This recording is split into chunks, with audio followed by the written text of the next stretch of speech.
Right, we'll make it start. Thank you very much, everybody, for inviting me to speak tonight. This talk has come about, probably maybe 20 years ago now. I had an inclination to wander around Tynehead from where the public road finishes at the cattle grid. And I eventually managed to record, I think, most of the mining sites, all the shafts, the pits, the adits and everything else. And I did put it together as a small publication privately, and I gave Alistair one, and Alistair's now asked me to speak about the subject. So anyway, Tynehead was part of the manor of Priorsdale. It's never been part of the Alston Moor manor, and so was never under the control of the Radcliffes and Greenwich Hospital. This is a bit of a shame because it means the documentary records for up there are nowhere near as good as the ones for Alston Moor has come out. Priorsdale was granted to the prior and convent at Hexham by Ivor de Petripont in the early 13th century. The gift was confirmed by Alexander II of Scotland and also Henry III of England. At the dissolution of the monasteries, it passed into the control of the crown, who continued to let it to the sitting tenants, who at that time were the Lawson family.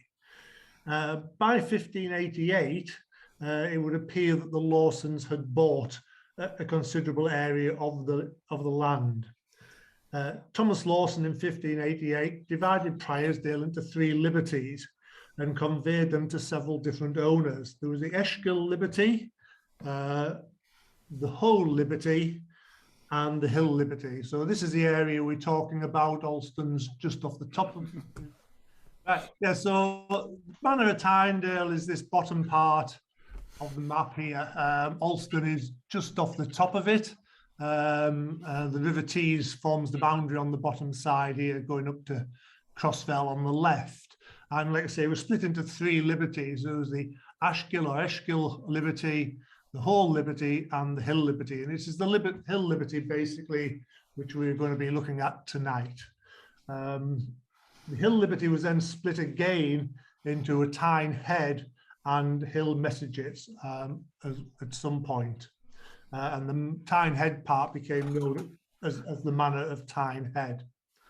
If you pop up to the top of Round Hill, which is the hill to the, if you're walking up Tynehead towards the source, Round Hill's the one on the right-hand side, you'll come across this rather upside down marker stone there. And you can see that one side has a P on it for Priorsdale and the other one has an A on it for Alston Moor. If we have a quick look at the underlying geology for the area, we're stuck in the middle of the Pennines, and as you would expect, the majority of the rocks in the area are limestones, either blue bits of colour around here, but you do get some of the gritstones and sandstones, which are the yellow ones. 2 sort of slightly interesting parts to the geology, and this little yellow red bit in here, which is is an outcrop of the Windsill, and also the large fault coming across here, which is the Armathwaite Dyke. The Windsill gives us a nice waterfall if you're walking up there. It's the same outcrop, obviously, as the High Force and High Cup Nick and things. And you can see it isn't quite as easy to get to as some of those, but it's quite a nice exposure. The Armathwaite Dyke has been nicely cut by the South Tyne. So the actual dike is these 2 lumps on this side, and it has been cut through completely by the South Tyne, or to get out of it. And if you look down onto it from the road, it isn't that wide. That's about the full width of it. It's traceable, this dike of intruded stone, all the way back up to Mull to the west, and it also goes out onto the North York Moors on the east side. And there were some significant workings out on the North York Moors where they quarried it for roadstone. I'm not aware that either the Armathwaite Dyke or the Windsill were ever worked within the area commercially for stone. If we look at the historic environment record of Cumbria County Council on their website, there's a few areas marked and sites marked on for the area we're going to look at, but they're all either late modern period or given an unknown date. And if you walk around them, everyone that I've been to appears to be associated mainly with lead mining. The area is being crossed is crossed by a significant number of lead veins, and all the lead veins on Alston Moor in the area do contain a portion of silver. And when the lead ore is smelted, the lead ends up, the silver ends up actually in the lead. Usually it's in the level of about 6 to 10 ounces of silver per ton of lead.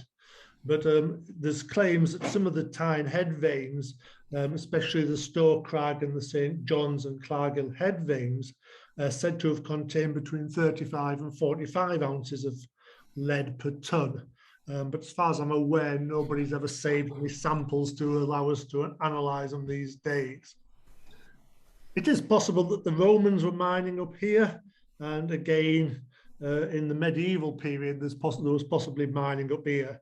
I've never come across any convincing archaeology evidence for either of them, but there is some documentary evidence for the medieval period mining in the area. And there's quite a debate now as to where some of the medieval mines were, whether they were Alston Moor or whether they were the mines out on the Colbeck Fells, which ones provided the silver eventually to the mint in Carlisle. I'll leave lead mining till towards the end of the talk, and we'll have a look at what else there is up there. Prior to what is now the main road from Alston over to Middleton and Barnard, the B6277, being opened in 1825 as a turnpike road, which was designed by Mr. McAdam. The main road appears to have gone up through Garrigill and over Tynehead. So you can see it here, Garrigill's just off the top. The road comes along up through the Clargill Burn and out onto the top. There's nothing else marked on this map, which is Donald's map of 1774, to show where the modern road runs. It would run somewhere along this side here and that. Probably was mainly used for pack horses, but it is a wide enough road that you can get a cart up it. Unfortunately, it's still there. You can walk up it. You can see it winding its way up onto the top. There's a nice little lead mine stuck in here, and there's one right on the top as well, which is quite interesting. And that, unfortunately, the condition of it is deteriorating rapidly. I was up there on Tuesday, and there's now a notice on the gate saying the road's closed because of a collapsed bridge. And apparently it has been heavily used by the people in the 4x4s, and I must admit it is getting quite rutted, and what was a nice stone surface is getting quite badly damaged. Still is a few nice culverts and a little bit of engineering on it, where the becks and some of it is passes over. Farming was once an important occupation in the area, and there's a number of farms running right up the valley. The highest occupied farm still working is Hill House, which is the one just before you get to where you park at the cattle grid. But there were numerous remains higher up the valley, with a number of them situated between 500 and 600 metres above sea level. The highest one is Calvert Fold. They're now all in ruins, but what you can see if you go and look at them is that they appear to have been a single range of buildings with the house on one end and barn and animal housings attached. Douthwaite Head was probably one of the slightly bigger ones. If you ignore the extension out the front here, which is probably a slightly more modern cow house, it was a significant barn across it, and it was quite well preserved until a couple of years ago, but I'm afraid now it's got into quite a bad state. I don't know whether it's actually been demolished or whether it's just collapsed in on itself with rotten timbers, but it's going to end up, no doubt, shortly looking like what all the other ones do in the area. This one is Cock Lakes. It was the remains of Cock Lakes farm house. As you would expect, the quality of the land, as you can see from most of the slides I've shown up to now, is fairly poor. And so probably just after the middle of the 18th century, there was a general introduction of using lime to improve land that had been enclosed, and presumably it started up there. And there are a number of remains of lime kilns in the area. If you park at the cattle grid and you look over to your right when you're facing up the valley, the tree now is growing out of the remains of a lime kiln, and it has, in the 20-odd years that I've been going up there, significantly destroyed the last of the structure of the lime kiln to any extent. But in front of it is this nice hollow, which from my experience of looking at these things, I would suggest was actually a sow kiln or pie kiln for lime burning, probably predating the stone structure that has collapsed there. Basically, it was a hollow with an entrance of a flue at the end, at the beginning. The lime and fuel was stacked inside it, covered over, and then the flue there allowed it to be lit and acted as a flue to take air in, and the lime would be burned. Slightly better preserved lime kiln is this one next to Dorthwaite Head. The drawer eye can still be seen. Typically, most lime kilns, a lot of them do appear to get trees growing out of them. And this one is quite different. There is a track up to it, but it must have been fairly difficult to get the lime extracted out of it. There is another one higher up the fell, I think it's below Cock Lakes, and it's actually built into the side of one of the open workings of one of the lead veins. We've been left there, like I say, a lot of the land has obviously been enclosed and it has been improved over time, but since the farming's really stopped, it has sort of declined the quality of the land. And we're now left with a fairly derelict sort of farming landscape up there.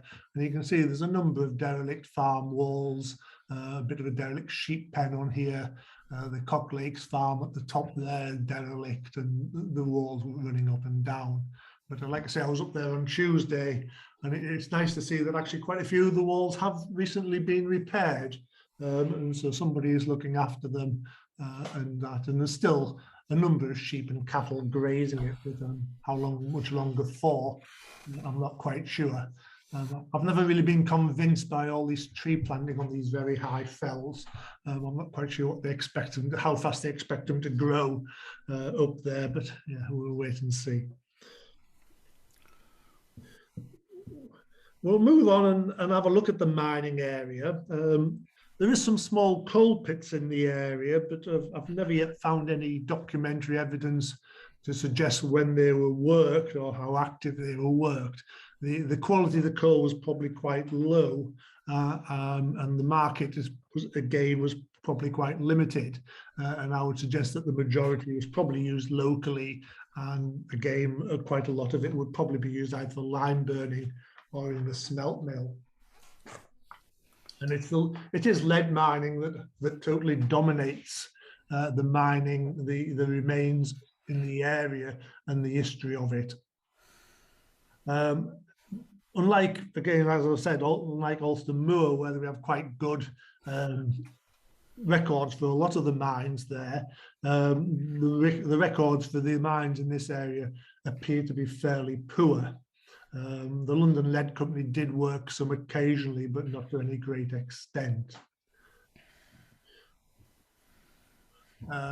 This is a sketch map I've managed to mark on a number of the lead veins, and as you can see, there's quite significant ones. The area in the centre here is the outcrop of the Windsill, and then the great sulphur vein runs across the middle of it. If you go up onto the top of Noonstones, you can see it quite nicely exposed up there. It's probably getting on for 5 or 6 meters wide, and it's and a quartz band, and presumably why Noonstone's got its name. It is this big quartz band.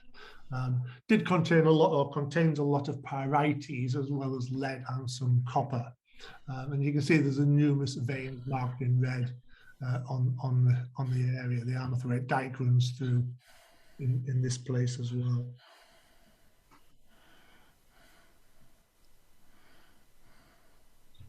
We start having a look at a few of the mines that are up there. This on the Windy Brow vein, right down at Dorthgill Foot, right next to the bridge across to Tynehead House, just on below the road. The road runs along the top here.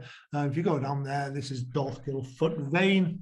Worked is thought into the side in the Windy Brow vein, and also worked through into the St. John's vein, and probably worked up until about the 1850s. If you look at the first edition Ordnance Survey map, it doesn't actually mark the vein. The vein would be in about here, Dorthgill Foot Farm, which is now a complete ruin. But we do have this pumping engine here, which sort of stimulated a bit of interest, and thought we'd have a go and have a look at that. But I'm afraid all we get is this, and the shaft that it pumped out of is in here, this area here, right next to the road, next to the river, and it's covered over. That's actually covered over with the obligatory concrete sleepers, and it is now getting grown over. There's no evidence whatsoever of where the pumping engine was. There's no stone blocks or anything to suggest where it was or how it was mounted or anything. Moving slightly up the valley, we come to a slightly better preserved mine site, the remains of St. John's lead mine. And most of this, what you see there now, dates to 1854, when a couple of local businessmen secured the lease for the area, and they proposed to work both St. John's vein and the Great Sulphur vein. As you would expect, in the middle of the 19th century, they got a couple of so-called mining experts in, an Evans Hopkins and a John Calvert, who surveyed the area and wrote rather a glowing report on the mines as to how wonderful they would be. Work started. They drove a level in, or actually they drove 3 levels in and up the side of the fell into the vein. And they connected them up with a number of rises. So if you go to St. John's vein now, the open level at the bottom is still there. The main drawing level is still there. It is actually collapsed just a short way, and it appears to be collapsed. But if you follow the hillside straight up, there is another couple of collapsed levels for it. They also started to construct a mine shop. Again, it is just down to the ruins again, and actually that's quite an old slide of it, and it's collapsed even further now. And they also decided that they would build a water wheel pit. And in February 1857, the pit and the race to it, and the water race to it, was said to be finished next month. But it wasn't until August the stamps, the water wheel pit, the wheel was going to drive, were ready for working, and the wheel had actually been erected. By August 1857, they'd also laid rails into the lower level, the one we've seen, and hoppers had been built inside the level so that the ore could be dropped down from workings higher up into the level. 1859 wasn't a good year for them, probably a good year for that area. It was a dry summer and they couldn't use their water wheel for crushing. Eventually they worked through St. John's vein and they got into the Great Sulphur vein. And by January 1864, they'd managed to excavate 7 fathoms into the Great Sulphur vein, and a little bit of ore was being produced. Also, they managed to find a little bit of copper ore within the St. John's vein, and they'd had that taken away, and they reckoned it was worth £3.10 per tonne down at Newcastle. November 1865 was the opposite to the summer of 1859, in that the area was flooded and the mines were flooded out, and it took them until April 1866 for the pumps that they'd installed to actually get the better of the water so they could start working again. They continued working the various veins in there up until 1873, when the whole place was put up for sale. Sale was not a success, and the mine was abandoned, and the equipment, or some of it, was removed. Another company formed in 1881, the Tynehead Sulphur, Copper and Lead Company, but again, there's no records of what they did. During the Second World War, I think it was the Canadians actually reopened the mine to get into the Great Sulphur Vein with the ideas of extracting pyrites so they could make sulphur, presumably for making explosives during the war, but it never really took off. Apparently, people have attempted to have considered that there's gold available, but in the mine there, and possibly also tungsten at depth, but I never really found it. In the early 60s, if you went up there, that's the wheel pit, or what's left of the wheel pit today.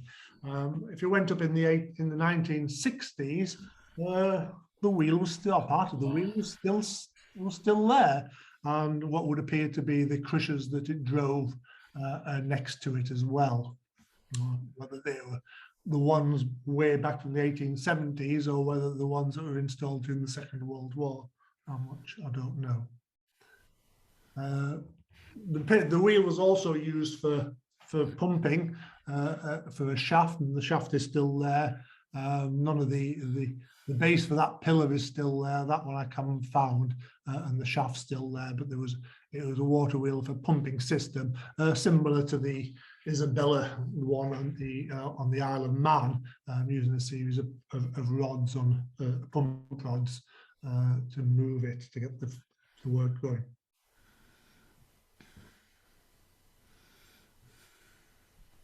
If we move slightly further up the valley and we go up onto the other side, we come to Calvert Fold Mine, which appears to have had a really extensive mine shop up there. The adit went in right by the side of it there, and there's a mine shop with the blacksmiths on one side and the actual lodging shop and that. And this one appears to have been 2 stories throughout. You can see the holes in the back wall for the floor of the middle of for the second story.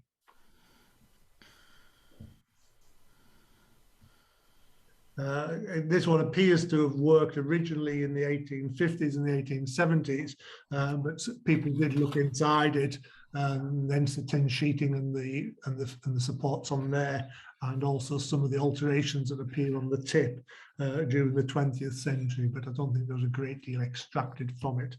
You can see there's further workings up on the skyline. There's a whole series of shafts on the vein going up and over the skyline to the top of the hill and the end of the boundary of the workings.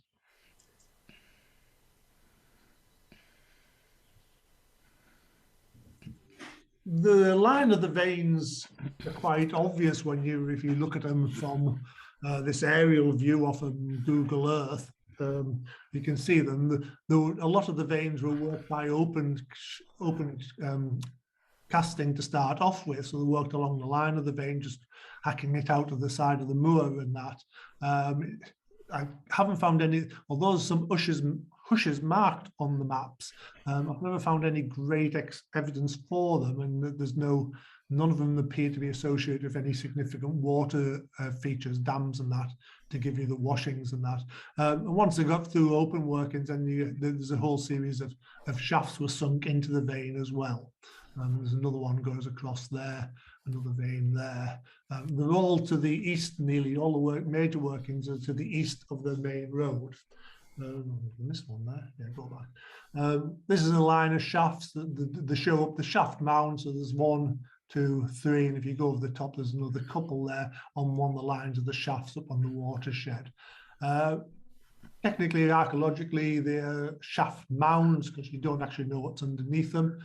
Whether they've been, it's highly unlikely that it would be bell pits. They would be sunk, and then people would work along the vein to the next one, as opposed to in separate individual little workings at each one.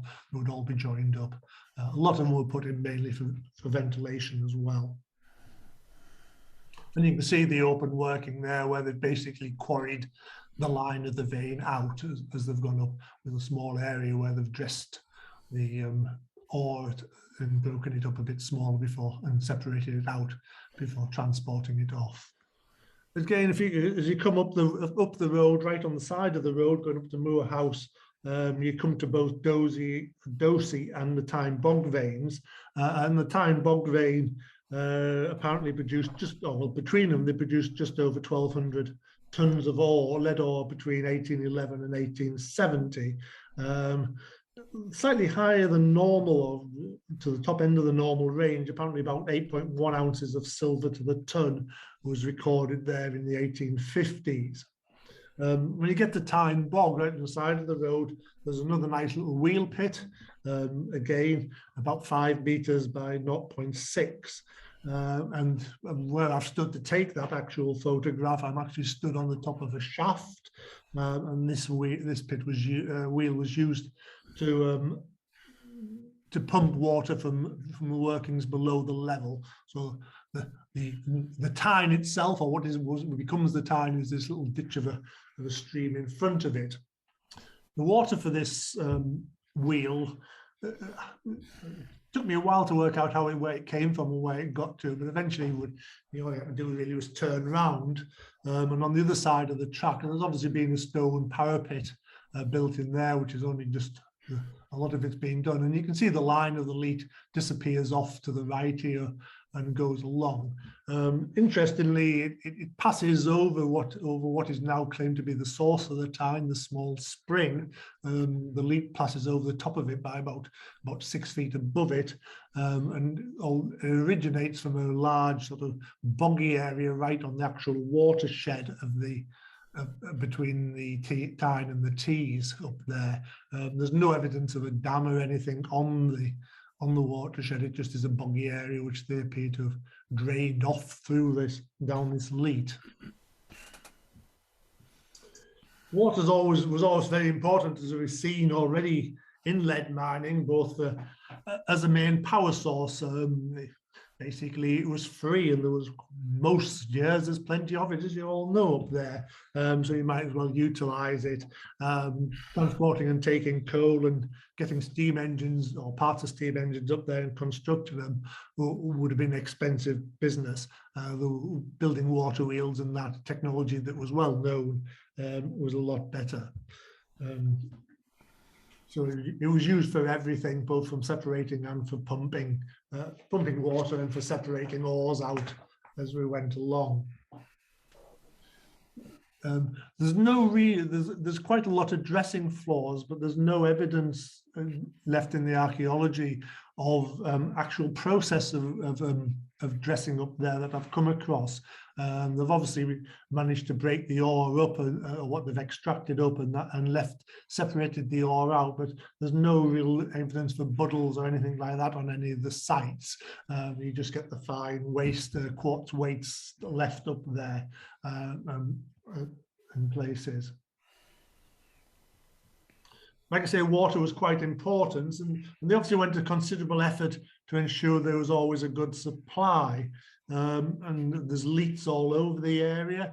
And if you look at this, is the first edition Ordnance Survey map, and this shows you the length of the leat. It's marked as a watercourse here, but it actually came off a dam across the Youngly River Tees, another maybe half a mile upstream from where this map's cut off, followed the contour nicely round. And if you consider that's meant to be the Tyne at the top there, there's a possibility it could have started putting water from the Tees into the South Tyne, and then it went all the way back down through a series of different water courses to eventually to supply Teesdale Mine down here on the border. As you can see, they've built a dam across here, right on the top of the moor, to hold water. it's now just a boggy area. There's no structure left to it, and a watercourse fed down into it. If you walk up the Tees, you can actually find the site of the dam. There's a couple of big iron bars still sunk into the bedrock in the bed of the Tees up there, and they so presumably they either held stonework or wooden dam across it. Again, this leat actually does pass straight across the top of an adit on the side of the Tees, just off the side of the map.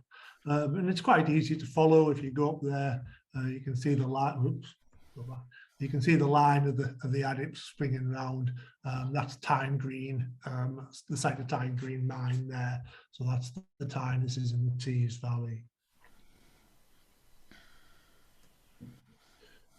Because it was its own separate manor and things, then they needed their own smelt mill. And they decided that they would build one. So Tynehead smelt mill was used. And you can see from this is the first edition Ordnance Survey map, that by the 1850s it was out of use.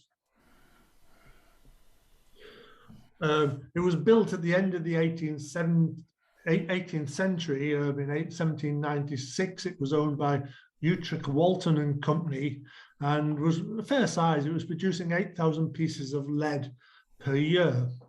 1821, it was occupied by John Lowry and had 2 ore hearths, 1 slag hearth, 1 refining furnace, and a reducing furnace. 1829, the Derwent Mining Company were running it. They had a refining, a calcining, a reducing, 2 smelting, and a slag hearth. 1848, the owner was a J.C. Jopling, Esquire. And it was put up to let again in January 1850, when Mr. Jopling was still in occupation but was trying to move out. And at the time by the time it was put up, then there was 3 ore hearths, 2 roasting hearths, 1 refining hearth, a reducing furnace, and a slag hearth with separate pots and other offices. Now, if you compare that to the smelt mill at Tynehead, of which a bit more of it remains, when that closed in 1884, it had 6 ore hearths, 1 slag hearth, 2 reverberatory furnaces, and 2 refining furnaces. So it was a reasonable sized smelt mill for the area, and obviously supplied and ran from quite a numerous of the mines up there were getting their lead smelted in there. If you go to the site today, I'm afraid there's not a lot left of it. That's basically what you can see. Even back in the 1960s, there was even less. The building was still standing a bit more. All this area here is now covered with a large sheep shed. And so presumably most of these bits of walls and that have gone.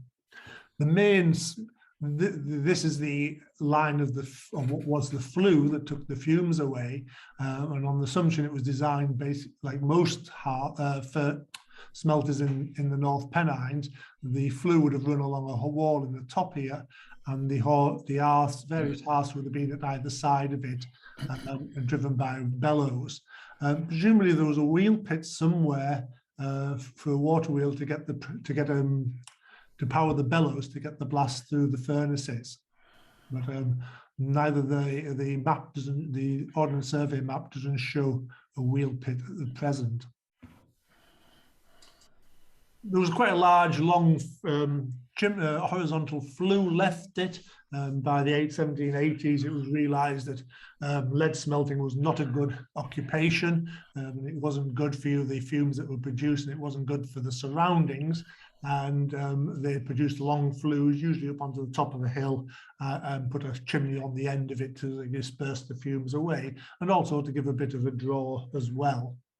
The flue has now completely collapsed. The bottom half appears to have been made into a track by the local farmer, but there's bits of stone and that all the way along it.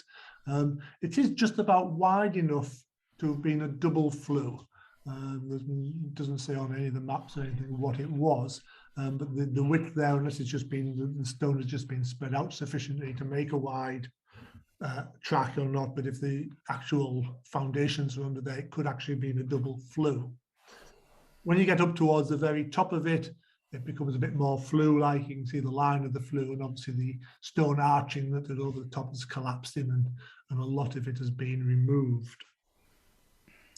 There's no evidence along the line of the flue that anything has, that there's ever been sort of condensing chambers and that, or that there was available for washing those reservoirs to wash the flue out. But there is a small stream runs down the side of it, and it wouldn't take a lot of engineering to have diverted that down the flue and allowed it to be washed out occasionally.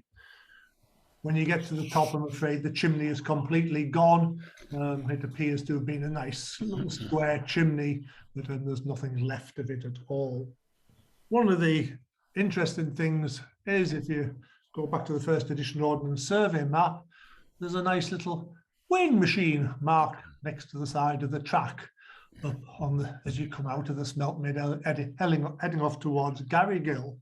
And if you actually wander up there and have a look on the side of the road, there's your remains of your weighing machine and the pit of it.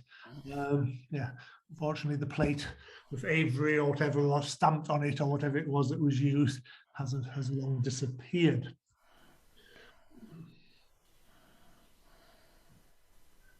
There's a couple of structures up there when I've been walking around over the last 20 years, which I've failed to really put a purpose to. If you go back, in this sort of area here, there's a feature which I'll come to in a minute. I'm just going to slide slightly out of order. Archaeology is still being performed or produced up there.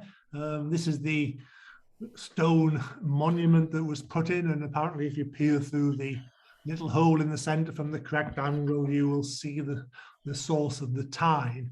The elite that I spoke about earlier going to Dosey vein runs through here, and the source of the Tyne is there, so we just passed over the top of it.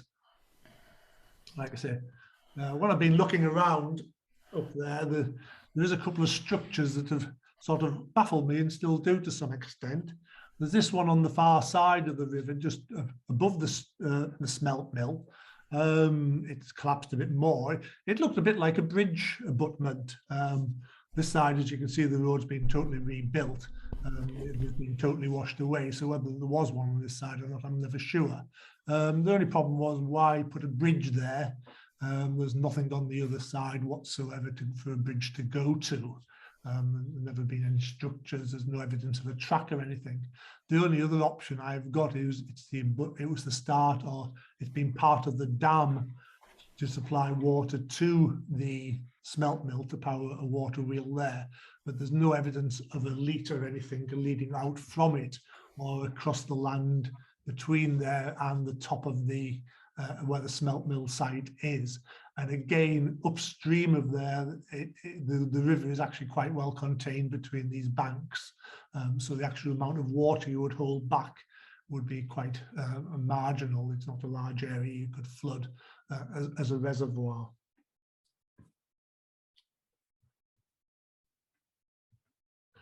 And the other ones were these structures. There was two of these up there. They've both now totally and utterly collapsed and disappeared. The wooden post structure covered in asbestos sheeting, quite low. They were about 4 foot high, so a person working in them or getting sheltered would have to be well stooped over.